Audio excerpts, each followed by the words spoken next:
Chapter 48 of the Count of Monte Cristo. Chapter 48. Ideology. If the Count of Monte Cristo had been for a long time familiar with the ways of Parisian society, he would have appreciated better the significance of the step which Monsieur de Villefort had taken. Standing well at court, whether the king regnant was of the older or younger branch, whether the government was doctrinaire liberal or conservative, looked upon by all as a man of talent, since those who have never experienced a political check are generally so regarded, hated by many, but warmly supported by others, without being really liked by anybody.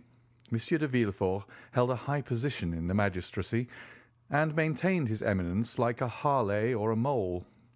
His drawing-room, under the regenerating influence of a young wife and a daughter by his first marriage, scarcely 18, was still one of the well-regulated Paris salons, where the worship of traditional customs and the observance of rigid etiquette were carefully maintained. A freezing politeness, a strict fidelity to government principles, a profound contempt for theories and theorists, a deep-seated hatred of ideality, these were the elements of private and public life displayed by Monsieur de Villefort.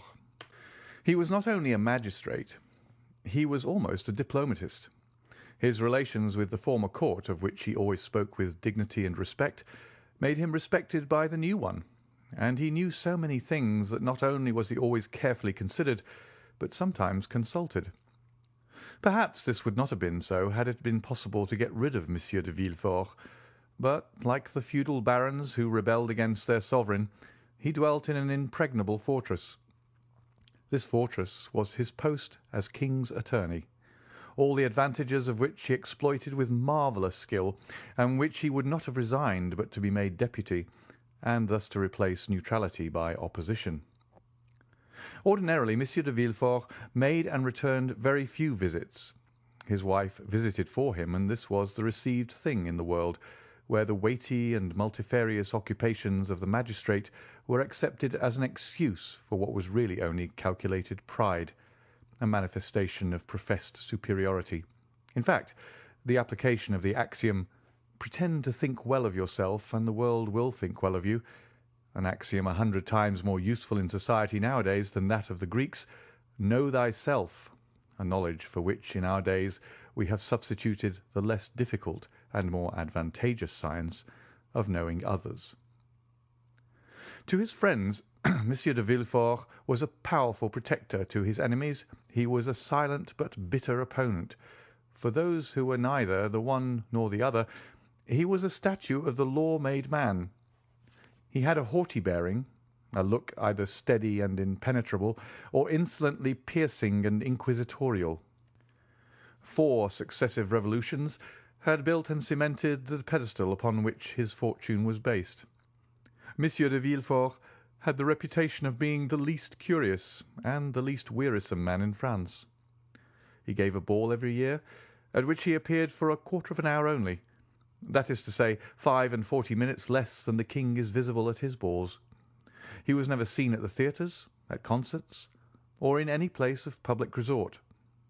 Occasionally, but seldom, he played at whist, and then care was taken to select partners worthy of him. Sometimes they were ambassadors, sometimes archbishops, or sometimes a prince or a president or some dowager duchess. Such was the man whose carriage had just now stopped before the Count of Monte Cristo's door. The valet de chambre announced Monsieur de Villefort at the moment when the count, leaning over a large table, was tracing on a map the route from St. Petersburg to China. The procureur entered with the same grave and measured step he would have employed in entering a court of justice. He was the same man, or rather the development of the same man, whom we have heretofore seen as assistant attorney at Marseilles. Nature, according to her way, had made no deviation in the path he had marked out for himself. From being slender, he had now become meagre. Once pale, he was now yellow. His deep-set eyes were hollow, and the gold spectacles shielding his eyes seemed to be an integral portion of his face. He dressed entirely in black, with the exception of his white tie, and his funeral appearance was only mitigated by the slight line of red ribbon which passed almost imperceptibly through his buttonhole, and appeared like a streak of blood traced with a delicate brush. Although master of himself, Monte Cristo scrutinized with irrepressible curiosity the magistrate whose salute he returned, and who, distrustful by habit, and especially incredulous as to social prodigies, was much more despised to look upon the noble stranger, as Monte Cristo was already called, as an adventurer in search of new fields, or an escaped criminal, rather than as a prince of the Holy See or a sultan of the 1001 Nights. "Sir," said Villefort, in the squeaky tone assumed by magistrates in their oratorical periods, and of which they cannot or will not divest themselves in society, "Sir, the signal service which you yesterday rendered to my wife and son has made it a duty for me to offer you my thanks. I have come, therefore, to discharge this duty, and to express to you my overwhelming gratitude." And as he said this, the eye severe of the magistrate had lost nothing of its habitual arrogance. He spoke in a voice of the Procureur General, with the rigid inflexibility of neck and shoulders which caused his flatterers to say, as we have before observed, that he was the living statue of the Lord. "Monsieur," replied the Count with a chilling air, "I am very happy to have been the means of preserving a son to his mother. For they say that the sentiment of maternity is the most holy of all, and the good fortune which occurred to me, monsieur, might have enabled you to dispense with a duty which, in its discharge, confers an undoubtedly great honour. For I am aware that Monsieur de Villefort is not usually lavish of the favour which he now bestows on me, a favour which, however estimable, is unequal to the satisfaction which I have in my own consciousness." Villefort, astonished at this reply, which he by no means expected, started like a soldier who feels the blow levelled at him over the armour he wears, and a curl of his disdainful lip indicated that from that moment he noted in the tablets of his brain that the Count of Monte Cristo was by no means a highly bred gentleman. He glanced around in order to seize on something on which the conversation might turn, and seemed to fall easily on a topic. He saw the map which Monte Cristo had been examining when he entered, and said, "You seem geographically engaged, sir. It is a rich study for you, who, as I learn, have seen as many lands as are delineated on this map." "Yes, sir," replied the Count. "I have sought to make of the human race, taken in the mass that you practice every day on individuals, a physiological study. I have believed it was much easier to descend from the whole to a part than to ascend from a part to the whole. It is an algebraic axiom which makes us proceed from a known to an unknown quantity, and not from an unknown to a known. But sit down, sir, I beg of you." Monte Cristo pointed to a chair, which the Procureur was obliged to take the trouble to move forwards himself, while the Count merely fell back into his own, on which he had been kneeling when Monsieur Villefort entered. Thus the Count was half-way turned towards his visitor, having his back towards the window, his elbow resting on the geographical chart which furnished the theme of conversation for the moment, a conversation which assumed, as in the case of the interviews with Danglars and Morcerf, a turn analogous to the persons if not to the situation. "Ah, you philosophize," replied Villefort, after a moment's silence, during which, like a wrestler who encounters a powerful opponent, he took breath.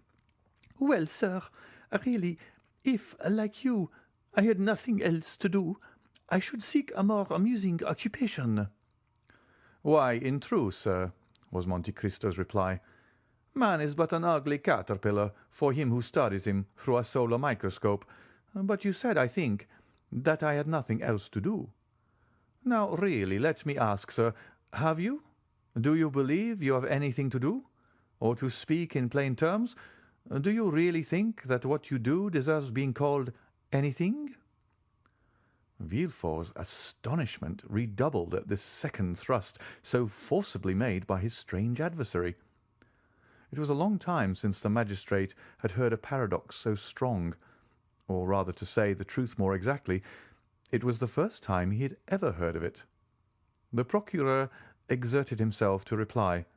"Sir," he responded, "you are a stranger, and I believe you say yourself that a portion of your life has been spent in Oriental countries, so you are not aware how human justice, so expeditious in barbarous countries, takes with us a prudent and well-studied course." "Oh, yes, yes, I do, sir. It is the pede claudo of the ancients. I know all that, for it is with the justice of all countries, especially that I have occupied myself. It is with the criminal procedure of all nations that I have compared natural justice, and I must say, sir, that it is the law of primitive nations, that is, the law of retaliation, that I have most frequently found to be according to the law of God." "If this law were adopted, sir," said the procureur, "it would greatly simplify our legal codes, and in that case the magistrates would not, as you observed, have much to do." "It may perhaps come to this in time," observed Monte Cristo. "You know that human inventions march from the complex to the simple, and simplicity is always perfection." "In the meanwhile," continued the magistrate, "our codes are in full force, with all their contradictory enactments derived from Gallic customs, Roman laws, and Frank usages, the knowledge of all which, you will agree, is not to be acquired without extended labour. It needs tedious study to acquire this knowledge, and, when acquired, a strong power of brain to retain it." "I agree with you entirely, sir. But all that even you know with respect to French code, I know not only in reference to that code, but as regards the codes of all nations.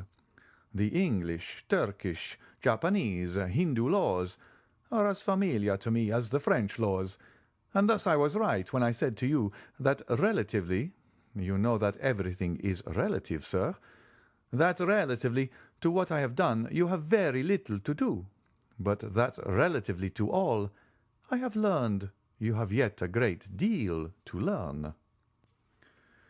"But with what motive have you learned all this?" inquired Villefort in astonishment. Monte Cristo smiled.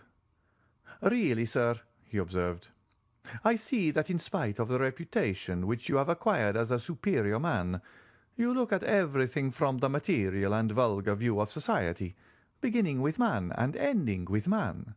That is to say, in the most restricted, most narrow view which it is possible for human understanding to embrace." "Pray, sir, explain yourself," said Villefort, more and more astonished. "I really do not understand you perfectly." "I say, sir, that with the eyes fixed on the social organization of nations, you see only the springs of the machine, and lose sight of the sublime workman who makes them act. I say that you do not recognize before you and around you any but those office holders whose commissions have been signed by a minister or king, and that the men whom God has put above those office holders, ministers, and kings, by giving them a mission to follow out, instead of a post to fill, I say that they escape your narrow, limited field of observation. It is thus that human weakness fails from its debilitated and imperfect organs. Tobias took the angel who restored him to light for an ordinary young man. The nations took Attila, who was doomed to destroy them, for a conqueror similar to other conquerors, and it was necessary for both to reveal their missions, that they might be known and acknowledged. One was compelled to say, 'I am the angel of the Lord,' and the other, 'I am the hammer of God,' in order that the divine essence in both might be revealed." "Then," said Villefort, more and more amazed, and really supposing he was speaking to a mystic or a madman, "you consider yourself as one of those extraordinary beings whom you have mentioned?" "And why not?" said Monte Cristo coldly. "Your pardon, sir," replied Villefort, quite astounded. "But you will excuse me if, when I presented myself to you, I was unaware that I should meet with a person whose knowledge and understanding so far surpass the usual knowledge and understanding of men. It is not usual with us corrupted wretches of civilization to find gentlemen like yourself, possessors as you are of immense fortune, at least so it is said, and I beg you to observe that I do not inquire, I merely repeat.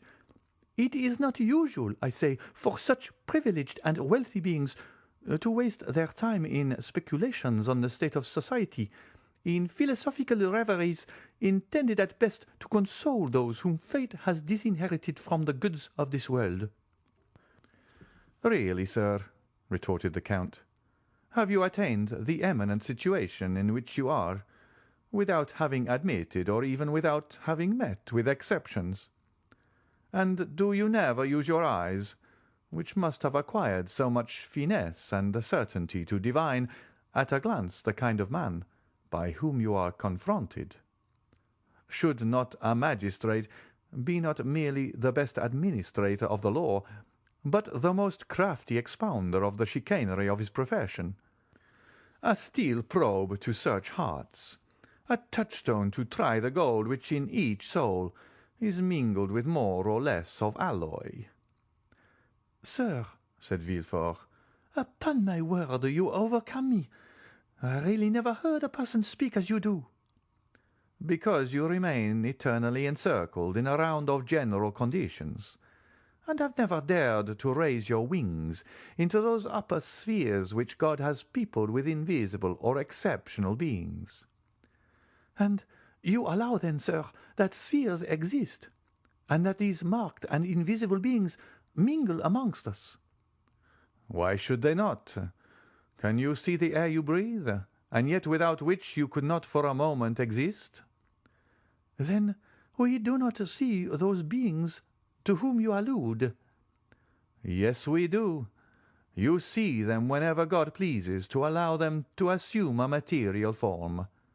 You touch them, come in contact with them, speak to them, and they reply to you." "Ah," said Villefort, smiling, "I confess I should like to be warned when one of these beings is in contact with me." "You have been served as you desire, monsieur, for you were warned just now, and I now again warn you." "Then you yourself are one of these marked beings?" "Yes, monsieur, I believe so, for until now no man has found himself in a position similar to mine. The dominions of kings are limited either by mountains or rivers, or a change of manners, or an alteration of language. My kingdom is bounded only by the world, for I am not an Italian, or a Frenchman, or a Hindu, or an American, or a Spaniard. I am a cosmopolite. No country can say it was my birth. God alone knows what country will see me die. I adopt all customs, speak all languages. You believe me to be a Frenchman, for I speak French with the same facility and purity as yourself. Well, Ali, my Nubian, believes me to be an Arab. Bertuccio, my steward, takes me for a Roman. Haldi, my slave, thinks me a Greek. You may therefore comprehend that being of no country, asking no protection from any government, acknowledging no man as my brother, not one of the scruples that arrest the powerful or the obstacles which paralyze the weak, paralyzes or arrests me. I have only two adversaries. I will not say two conquerors, for with perseverance I subdue even them. They are time and distance. There is a third, and the most terrible.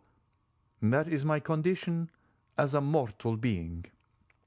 This alone can stop me in my onward career before I have attained the goal at which I aim, for all the rest I have reduced to mathematical terms. What men call the chances of fate, namely ruin, change, circumstances.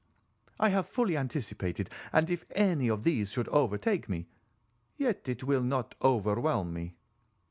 Unless I die, I shall always be what I am, and therefore it is that I utter the things you have never heard, even from the mouths of kings. For kings have need, and other persons have fear of you. For who is there who does not say to himself, in a society as incongruously organized as ours, perhaps some day I shall have to do with the king's attorney? But can you not say that, sir? The moment you become an inhabitant of France, you are naturally subjected to the French law. I know it, sir, replied Monte Cristo. But when I visit a country, I begin to study, by all the means which are available, the men from whom I may have anything to hope or to fear, till I know them as well as, perhaps better than they know themselves. It follows from this, that the king's attorney, be he who he may be with whom I should have to deal, would assuredly be more embarrassed than I should.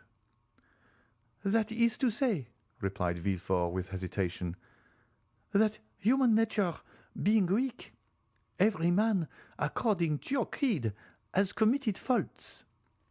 Faults or crimes, responded Monte Cristo with a negligent air. And that you alone, amongst the men whom you do not recognize as your brothers, for you have said so, observed Villefort in a tone that faltered somewhat, you alone are perfect? No, not perfect, was the Count's reply. Only impenetrable, that's all. But let us leave off this strain, sir, if the tone of it is displeasing to you. I am no more disturbed by your justice than are you by my second sight. No, no, by no means, said Villefort, who was afraid of seeming to abandon his ground. No, by your brilliant and almost sublime conversation, you have elevated me above the ordinary level. We no longer talk, we rise to dissertation, but you know how the theologians in their collegiate chairs and philosophers in their controversies occasionally say cruel truths. Let us suppose for the moment that we are theologizing in a social way or even philosophically, and I will say to you, rude as it may seem, my brother, you sacrifice greatly to pride. You may be above others, but above you there is God. Above us all, sir, was Monte Cristo's response, in a tone with an emphasis so deep that Villefort involuntarily shuddered. I have my pride for men, serpents always ready to threaten every one who would pass without crushing them underfoot. But I lay aside that pride before God, who has taken me from nothing to make me what I am. Then, Count, I admire you, said Villefort, who for the first time in this strange conversation used the aristocratic form to the unknown personage, whom until now he had only called Monsieur. Yes, and I say to you, if you are really strong, really superior, really pious or impenetrable, which you are right in saying amounts to the same thing, then be proud, sir, for that is the characteristic of predominance. Yet you have unquestionably some ambition. I have, sir. And what may it be? I, too, as happens to every man once in his life, have been taken by Satan into the highest mountain in the earth, and where there he showed me all the kingdoms of the world, and as he said before, so said he to me, Child of earth, what wouldst thou have to make thee adore me? I reflected long, for a gnawing ambition had long preyed upon me, and then I replied, Listen, I have always heard of Providence, and yet I have never seen him, or anything that resembles him, or which can make me believe that he exists. I wish to be Providence myself, for I feel that the most beautiful, noblest, most sublime thing in the world is to recompense and punish." Satan bowed his head and groaned. "You mistake," he said. "Providence does exist, only you have never seen him, because the child of God is as invisible as the parent. You have seen nothing that resembles him, because he works by secret springs and moves by hidden ways. All I can do for you is to make you one of the agents of that providence." "The bargain was concluded. I may sacrifice my soul, but what matters it?" added Monte Cristo. "If the thing were to do again, I would again do it." Villefort looked at Monte Cristo with extreme amazement. "Count," he inquired, "have you any relations?" "No, sir, I am alone in the world." "So much the worse." "Why?" asked Monte Cristo. "Because then you might witness a spectacle calculated to break down your pride. You say you fear nothing but death." "I did not say that I feared it. I only said that death alone could check the execution of my plans." "And old age?" "My end will be achieved before I grow old." "And madness?" "I have been nearly mad, and you know the axiom, non bis in idem. It is an axiom of criminal law, and consequently you understand its full application." "Sir," continued Villefort, "there is something to fear besides death, old age, and madness. For instance, there is apoplexy, that lightning stroke which strikes but does not destroy you, and yet which brings everything to an end. You are still yourself as now, and yet you are yourself no longer.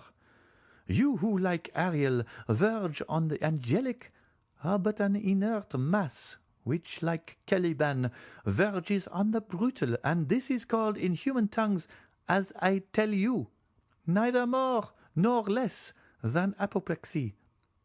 Come, if so you will count and continue this conversation at my house. Any day you may be willing to see an adversary capable of understanding and anxious to refute you, and I will show you my father, Monsieur Noirtier de Villefort, one of the most fiery Jacobins of the French Revolution. That is to say, he had the most remarkable audacity, seconded by a most powerful organization. A man who has not, perhaps, like yourself, seen all the kingdoms of the earth, but who has helped to overturn one of the greatest. In fact, a man who believed himself, like you, one of the envoys, not of God, but of a supreme being, not of Providence, but of fate. Well, sir, the rupture of a blood vessel on the lobe of the brain has destroyed all this. Not in a day, not in an hour, but in a second. Monsieur Noirtier, who on the previous night was the old Jacobin, the old senator, the old Carbonaro, laughing at the guillotine, the cannon, and the dagger. Monsieur Noirtier, playing with the revolutions. Monsieur Noirtier, for whom France was a vast chessboard, from which pawns, rooks, knights, and queens were to disappear, so that the king was checkmated. Monsieur Noirtier, the redoubtable, was the next morning, poor Monsieur Noirtier, the helpless old man, at the tender mercies of the weakest creature in the household, that is, his grandchild, Valentine, a dumb and frozen carcass, in fact, living painlessly on, that time may be given for his frame to decompose without his consciousness of its decay." "Alas, sir," said Monte Cristo, "this spectacle is neither strange to my eye nor my thought. I am something of a physician, and have, like my fellows, sought more than once for the soul in living and in dead matter. Yet, like Providence, it has remained invisible to my eyes, although present to my heart. 100 writers since Socrates, Seneca, St. Augustine, and Gall have made in verse and prose the comparison you have made, and yet I can well understand that a father's sufferings may effect great changes in the mind of a son. I will call on you, sir, since you bid me contemplate for the advantage of my pride this terrible spectacle, which must have been so great a source of sorrow to your family. It would have been so, unquestionably, had not God given me so large a compensation. In contrast with the old man who is dragging his way to the tomb are 2 children just entering into life. Valentine, the daughter by my first wife, Mademoiselle Renée de Saint-Méran, and Edward, the boy whose life you have this day saved. And what is your deduction from this compensation, sir? Inquired Monte Cristo. My deduction is, replied Villefort, that my father, led away by his passions, has committed some fault unknown to human justice, but marked by the justice of God. That God, desirous in his mercy to punish but one person, has visited his justice on him alone. Monte Cristo, with a smile on his lips, uttered in the depths of his soul a groan which would have made Villefort fly had he but heard it. "Adieu, sir," said the magistrate, who had risen from his seat. "I leave you, bearing a remembrance of you, a remembrance of esteem, which I hope will not be disagreeable to you when you know me better. For I am not a man to bore my friends, as you will learn. Besides, you have made an eternal friend of Madame de Villefort." The Count bowed, and contented himself with seeing Villefort to the door of his cabinet, the procureur being escorted to his carriage by 2 footmen, who, on a signal from their master, followed him with every mark of attention. When he had gone, Monte Cristo breathed a profound sigh, and said, "Enough of this poison. Let me now seek the antidote." Then sounding his bell, he said to Ali, who entered, "I am going to Madame's chamber. Have the carriage ready at 1 o'clock." End of chapter 48.